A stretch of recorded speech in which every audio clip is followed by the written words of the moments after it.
Saya diberikan es kurma oleh istri saya, dan ibu saya yang seorang sarjana kesehatan masyarakat memberikan pertanyaan dengan lemah lembut. Sejak kapan Rin minum es? Bukannya Rin punya amandel.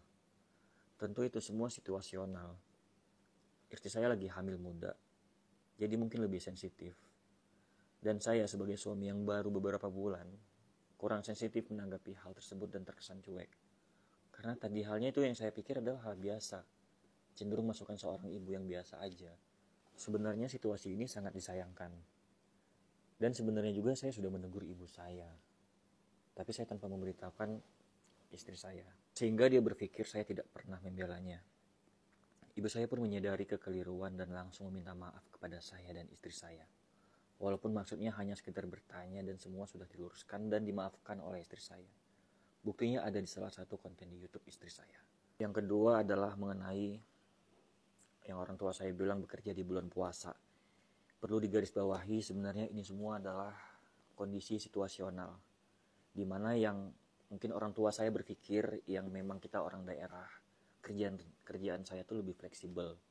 Syuting dan konten YouTube tuh bisa kapan aja, mungkin yang dipikirkan orang tua saya adalah itu. Karena mungkin orang tua saya juga berpikir ini adalah momen di mana kita berkumpul semuanya di kunjungan pertama ini. Jadi mungkin hanya kesalahpahaman orang tua saya. Dan Ricis pun menjawab, kalau misalnya Rian gak kerja kita mau makan apa? Ya itu memang jawaban yang wajar. Jadi menurut saya ini hanya kondisi aja yang tidak tepat gitu. Setelah semua permasalahan beres dengan saling memaafkan, pada saat lebarannya saya dan istri saya pulang ke Langsa. Dan kita di sana pulang kampung dan saya memperkenalkan semua kepada istri saya.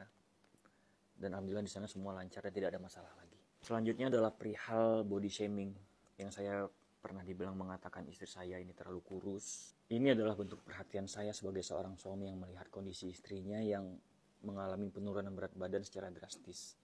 Dalam keadaan bercanda saya sempat menyampaikan agar lebih berisi untuk saya lebih enak peluk, yaitu sekedar bercandaan suami istri. Dan itu sebenarnya nggak bermaksud. Ini adalah karena perihal saya itu terhadap istri saya peduli terhadap istri saya. Memang saya melihat kondisi istri saya yang dia bekerja, dia sibuk ngurus ini ngurus itu. Ibunya Mona juga pernah mengomentari saya gitu, kayak maunya rambut saya tuh gayanya seperti ini, saya nggak boleh brewo karena dia tidak suka. Nah saya wajar dong kalau istri saya suka itu, ayo dong berisi dikit, jangan terlalu kurus, kayak nggak bahagia gitu. Wajar dong kalau saya juga mengomentari. Dan ini bukan sebuah ejekan atau body shaming gitu, itu nggak baik sama sekali. Dan pada akhirnya saya tidak menyangka ketika di akhir pernikahan istri saya menganggap itu sebuah hal negatif sehingga dia sampai menginginkan maaf melakukan implan untuk itu saya tidak terpikirkan seperti itu. Berikutnya saya mau membahas mengenai masalah nafkah batin. Soal masalah sensitif ini sebenarnya saya enggan membahas secara gamblang. Tapi yang pasti saya menggalui secara halal istri saya dengan sebaik-baiknya. Walaupun dinilai banyak kurangnya, perlu diketahui dalam melakukan proses ini tentu harus dengan bahagia dan hati yang tenang. Sedangkan saya selalu dalam keadaan tertekan. Dalam pernikahan ini banyak hal-hal kecil yang tidak mau saya ungkap. Tapi ini harus dijelaskan kenapa saya merasa tertekan. Yang pertama, ibu saya pernah dibilang nyolong atau mencuri hampers semenjak acara Tedak Sinten Moana.